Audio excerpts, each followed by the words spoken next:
2 Corinthians chapter 12 verse 7 to 9 na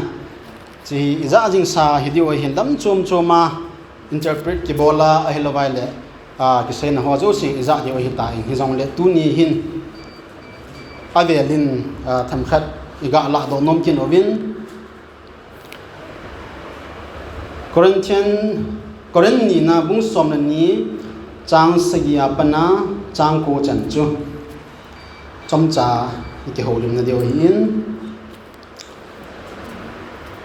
hin sim ka te 2 Corinthians chapter 12 verse 7 to 9 chule thil kila ho anat sat be se ji a chu ka ke choi sang be se lo na ding in satan thang ko khat ai chum ding in ka ke choi sang lo hil na ding in ka ti chunga ling khat ai ki pin a hi chang ge ke ya ko na a che mang na ding in pakai anga thum ve ka taw tan a hi chang ko chuta chun aman kalung sit na hi nang ma dinga ling set a hi hat mo na a ka that ki su cham kim zia a hi ati hi je a chu ka hat mo na a zong Krista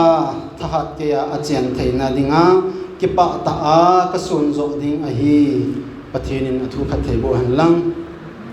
ta na cham chai nei ngi ka ki pa i pakai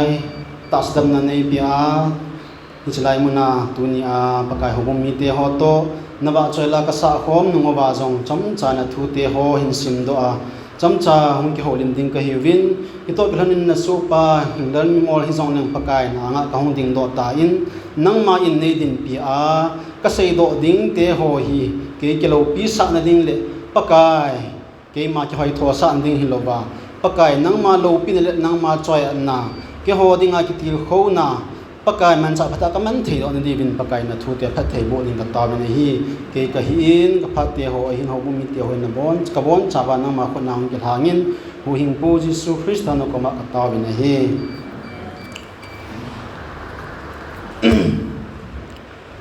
in kho ba hin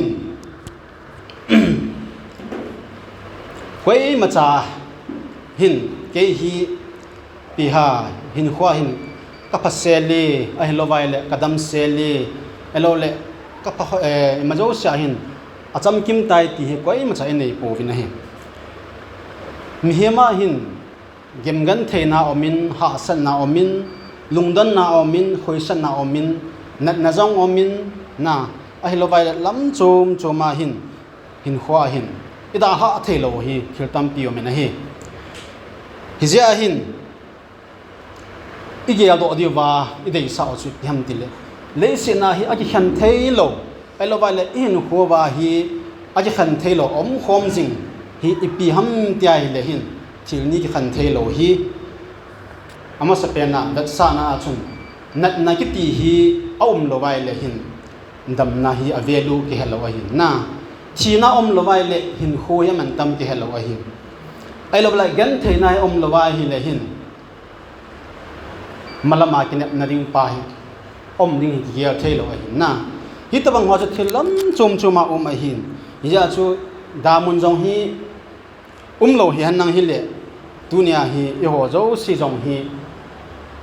ndan chu hi chi damun ki chat na ho ai lo le hi chi damun ja chu i ho zo si hi ki sim tu na ding pha ai lo wa le a hin na a chu ban ga mum kit lo wa le chun hi tabang la pi ha i ho jong chu hilaya hi hin khoi man gan thei tai khom man thei ki lo deu hi chi tabanga chun i chi sungai ibet nai le hin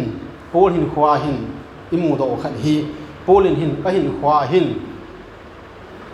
a chunga thil ada ha thei lo ai lo wai le a thu thei lo na a su gan thei khat hi om me ti hi a ki mu in hi je a chun chang ko lama chu ibet nai le hin Krista pathin Jisu Krista in bol ko ma chun kalung sit na hin nga ding set dai ti cho hin na my grace is sufficient for you ai le hichlaya pol khanai hichlaya title pi no mo che pol ta sa chunga ling hi tunia ka ga se do no ma hin na hin kho a hin ling khana nei so ke ding ka ta san na hi hichi ling pa chu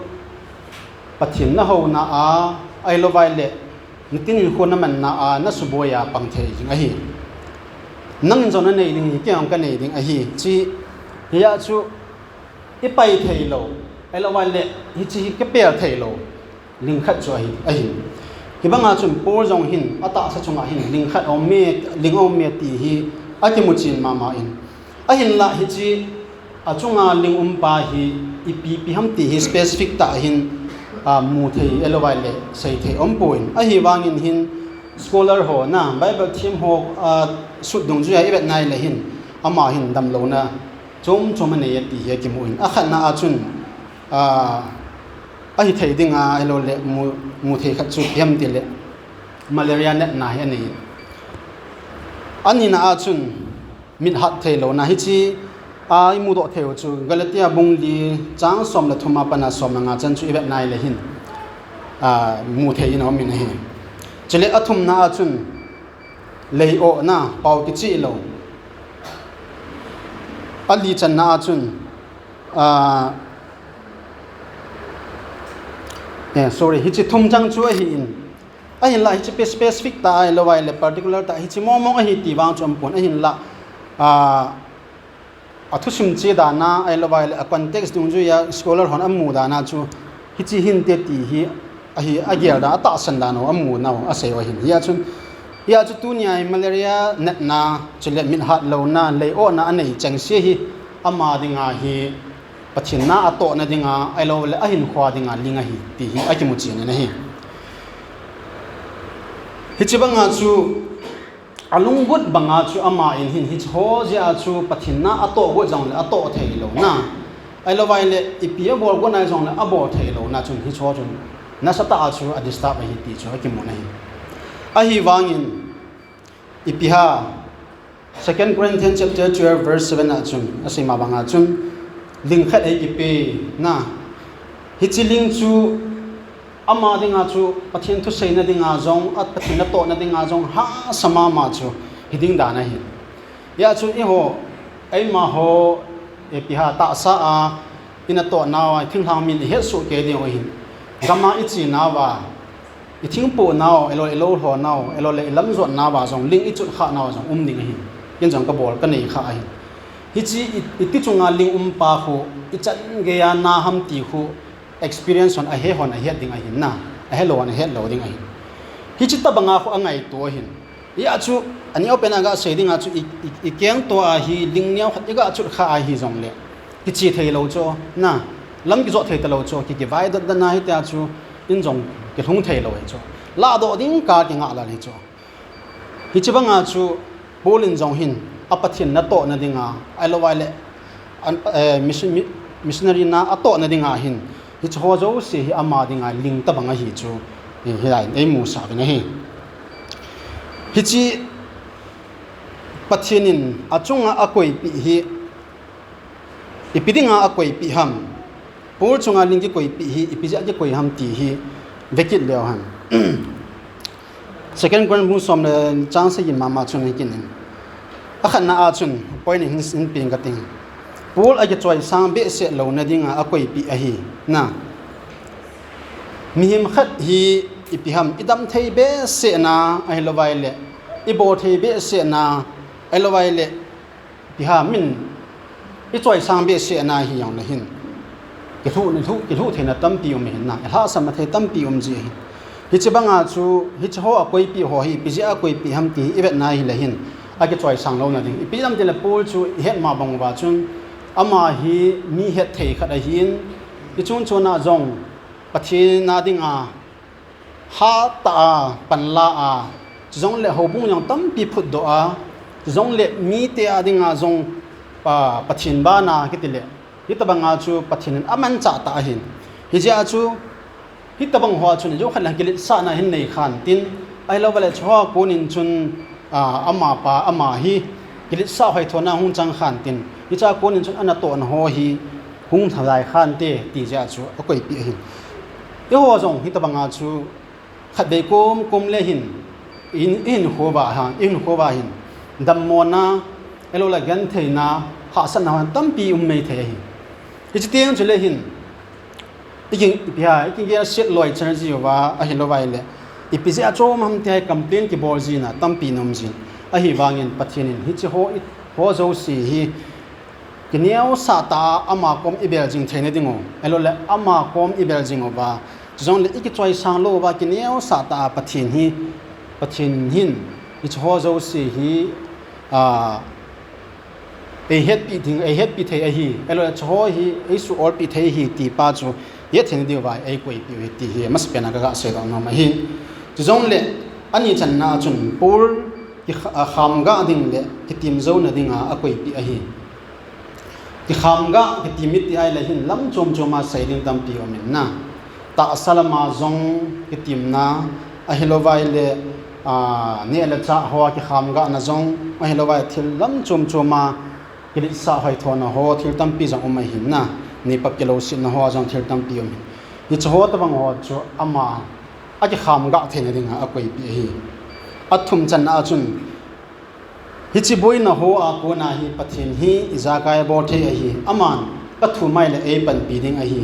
ti aman cha na ding ai a koi pi a hi ya chu ya se ma bang wa chun gen thei na ha sat na boi na ho hi i to ti ngai le hin ngai chat khat mi khat ko ma hi pi ha i ngai chat khat elo wa le khat ko ma hi ki tho pi na ki ngai cha te te a hin na hi ja chu hi cho ta bang ho hi gan thei na ho boi na ho hi a ki tu ti ngai le hin thil dang hi la be pathin ko ma hi a thum ding a ki niao sa ding o mi hi ma hin bo the na am poi pathin nang ma ko ma wa hin hi chu boi na ho hi na su ham the ye ti ding hi a dei sa na ja la chu a pi a hi ja chu mi tam pi se ma bang ba chu milin milal ho a ho thei be se na alo le nu pa sa be se na adam thei be se ji ti ngai le hin ama hi na a ki song ji a na pathina ko na ki thu pi na ngai cha ta lo ba ye ke ma song ka hi thei na hi ti a ti ya na tam pi ji hi cha ko nin chun pathina ko ne na ba mang ji ti chu tam pi ki mo na hi athum chan na chun hi che polin ati chunga ling ke la bo na ding hin thum be ya ta be ti hi hata ta ina ki mu in hi che ataw na hi ipiti dola pathin asan pmt hi ane ve kin lew han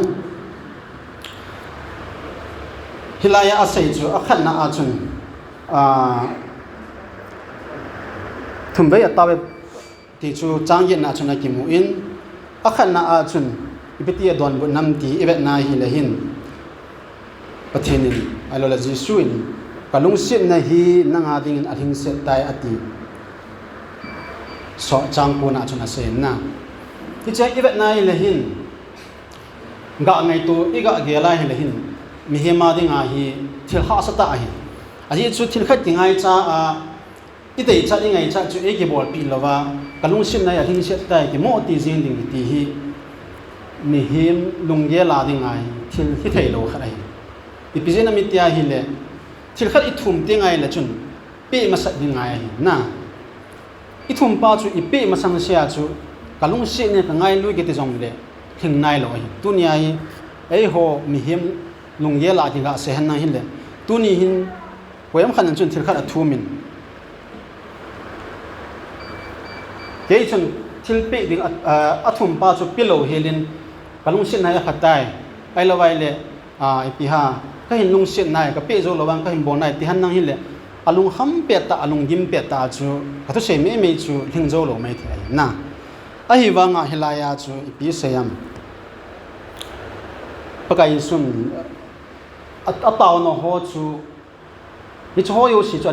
chunga ling mo jo si chu la do pi ding agu po in ama bang hi cho chu ipiti a thu thim thei ding ham alo le hi cho ko i cho chu ipiti ado zo di ham ti zo a chu adwan bu na hi ya chu e ho zong hi ibet nai le hin isi ma bang wa chu pathin ikwa ma i taw ji wa e ma dei lam ta i taw ji wa pathin chi nei bor pi o elo le hi chi nei pi o tia i taw na tam pi nom ji a hi bang asan lo ting le i pi gel ji wa gelung hang ji pathin di ta na hi le pi wala nei pi lo ham elo vai le i pi wala chi pathin di ta hi le i pi lo ham tia campaign i bon na jong ji na a hi banga pathinin hi chi ho ataw na asan lo chu nang gela asan lo wangin chun ama lam chom be a asan ji hi tiang hi iga se to nom ken hi ani na a chun na ha mo na a katha ha isu cham kim ji isu kim ji a hi pathin hi chi a hi polling ji a hi a ha mo ding ti hi pathin a de lo a hi na aje chu ija sima wa si tabang net no ho chu tu ni hin nang la ke nei lan ha ki gel phat na the lo ding a hi na ki til khona jong the lo mai the ilung thim sunga hi ipite da na hi tabang a hi gan the ka thu jinga I tabang net na hi ka nei nei jinga hi pathin hin ei sima hi tai ma I ti ding tho le ei that do ta to tia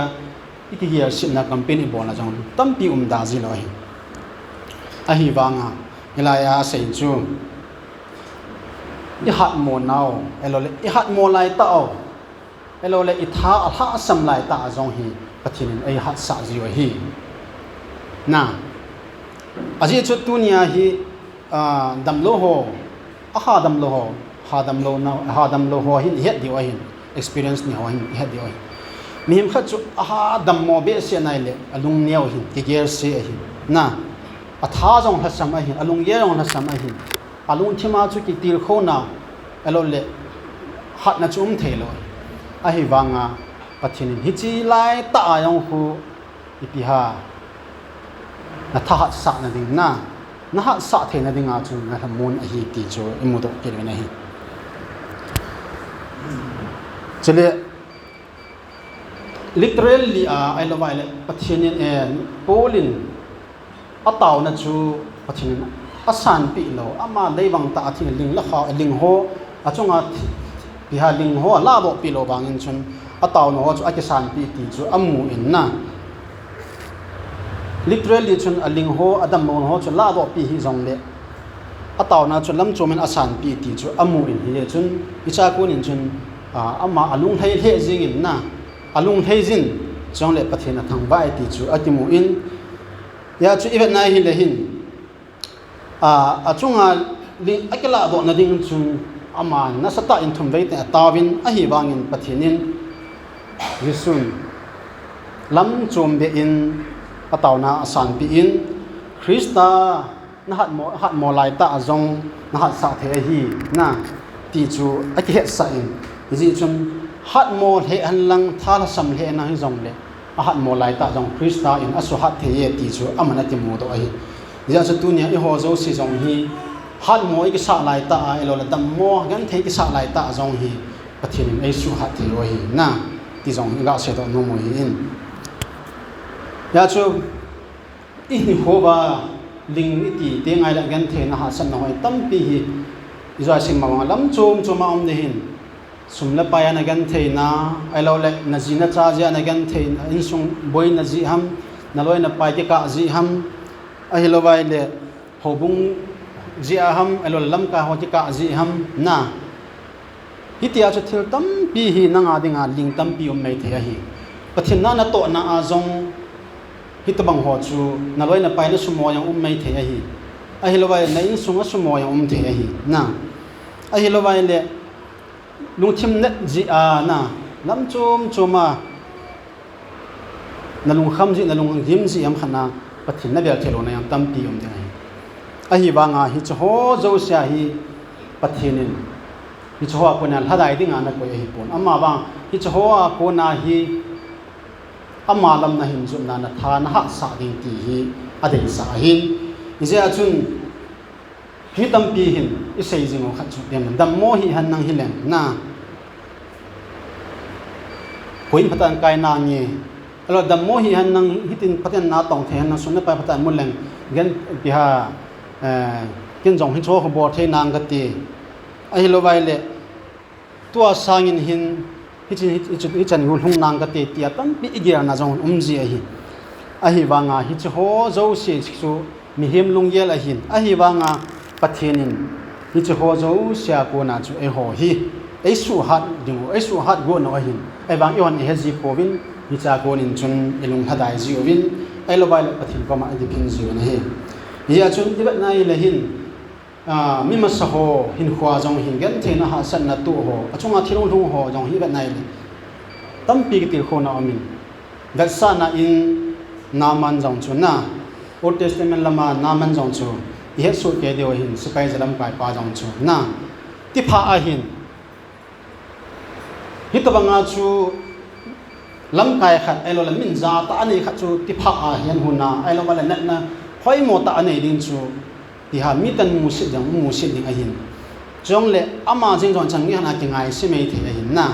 ai banga hi chi pa chu ama lung ye la chun ai lo wala mi te ye ring in chun ki ngai sit han lang ai lo la mu da na han na hi jong le pathinin a phalam ta agon chu pi ham te a hi le ama za la chu Israel mi te ho zo si na agam so mi te ho zo si yang chun Israel te la hin pathin di ta ome ti chu amu do ai na ya chu nat na hi am lo wa hi le pathin tha na jong hi ki mu the lo ding ai gan the na am lo wa yang le pathin hi ome ti ke the lo ding ya chu adam mo ho za ka sei jing ma ba nga chun aha adam mo ho hin na sata experience nei ma ma ding ai thiding din mona ta na ai lo vai lung kham lung yim na dim set ta inet na nei talo a hi wanga pathin ko ma i taw pi a ai lo la pathin ko ma a taw ti nga hele pathin a hin dam sai na hi chi pa chu pathinin hi chi bo thei pathin chu ke ka hi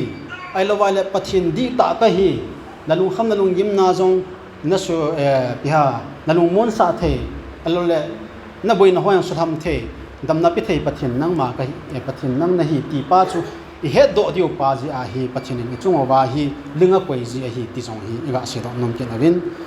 I head ma bang win sana hai sia khat asu do na dinga hun sana ku mo ba la bel jing a hello vai le pi ha mo jing a hi po in sana hai ta ong ki su do na ding le na hai ta ong su do na dinga chun me ya hai ta ki ha la hin na me ya hoi ta ki ha la ki ha zo ting le chun an ai ho ai lo wala thing lo ho zo si chu apul ha te nga hi le chun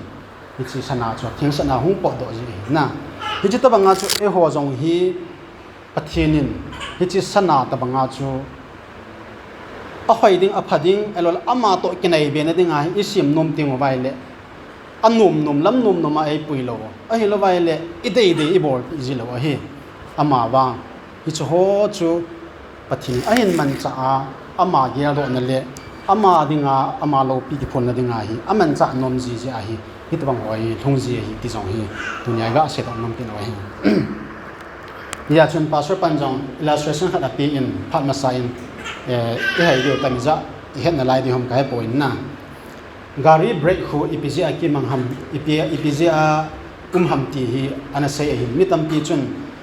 answer chung chuma na pi hi amana sei chu piha tile gari break khu gari khu aha thei thei chi na ding na a thei aha thei thei na ding a uma hi ti ya chu gari break khu piha gari chi a break pa khu gari ha thei thei poi ai lo ba chi break ji hin ka dei bang ka thei poi ki han na a break khu kala do han nang hin le ipite ta diam na gari chu a break kala do le tawangin hoi share su han lang tha share su han lang ai lo le a mission ho ai lo vai le engine ho hoi share su jong le a break lo vai le hin tinga thei lo di chu na a tinga thei lo ting la chon episode di ha accident di chu na mi ma phut thei ai lo le gari khan ang ta tu me ke ta tu pi mai thei a hi lo vai le ama jing jong ki sa phai mai thei na hi chi ta banga chu pathinin e ho zo si jong hi I hat be na ding ole ai lo vai le e ho hi ama to ikinai thena ding owa hi chi ho zo si hi break hi koi pi zo hi chi break trip pi ham tile I sei ma bang wa chun boi na ho ha sat na ho dam mo na ho na lungdon ti zat na ho hi a koi ji hi ga se da nam kin hi ji a chun Bible story ai mu khan chu pi ha tile Sadra Mesa Abednego ho yang chu here win na hitabanga pathin mi te ho chung gan the na ha san na atho chu igela hi la hin ipiti sei de ha apet ta chun mi ge adinga chun ipiti le hitabanga pathin mi ailo le hi chan ge ya ho hi gan thena ha san ho atu ham alo le polai chan ge ya ki bol ham tia a gial me the a hi banga hi chi amahon hi ti a kita ta hin kho manova pathina ding a ki pe ji event chun ipi ha mi te hon ama ichi Nebuchadnezzar lempa in hi chi Babylon khupi a amilim sim milim ho holdinga at lova su gan theya bolwa gan thena tampia pe nungova meya le lut ba chun imu so ke de wa hin na hicha ko na chun pathin di ta chu ilai Nebuchadnezzar le agam sumi te hon jong amodo kinogin hija chu hin khuwa thil so ho a hi di a Christian hin khuwa hi thil ki ti anom khat cham lo i to dio yo si hi anom khat cham lo hi hija chu na cross ki put ding ki ti hi cross ki ti hi thil bai hi lo a hi imalam hin khuwa hi i to ding ho zo se hi nup na ding lo a hi Christian ai ichta banga chu i to ding ho i to ho hi gan thena san na ho i to ting wa hi le hin ich ho zo sia hi pathin tha na in mu do ding ho icha ko na chu pathin in hin man cha da dio hin la jen ya chun tunia hi ichunga wa ling la khaw tam piu min te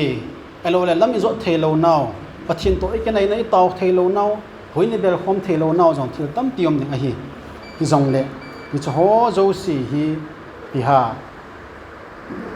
ilung ha dai pi a thasit pi ding hiloven ama bang ei man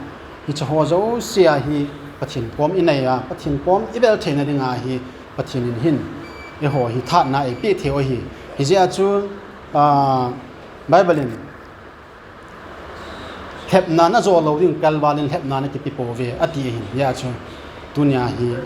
thil neu cha cha ho a ko na excuse bolova elowala hi chi ka tho zo po itiwa hi le hin chi hi biha pathin adinga hi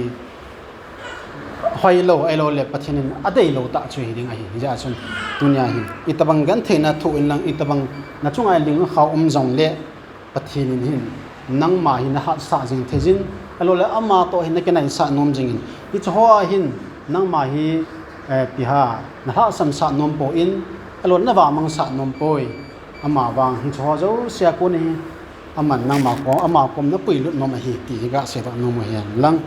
dunya i se do nom chu i chung wa ling la khaw tam pi min tin alo wai le dim gan the na ha san na tam pi min ti hi jong le pol ko ma pakai suna sei banga chu kalong sin na hi no ding a set tai ti ja chun ama alung sin na pa hi om jing lai sia chu gan the na san na jong le chu ho zo si chu ama nei zo pi dio hi ti a chan na ga hin se hin tin se him na ti ngai da mo tin se do ma le pathin pathin khat thei go ta han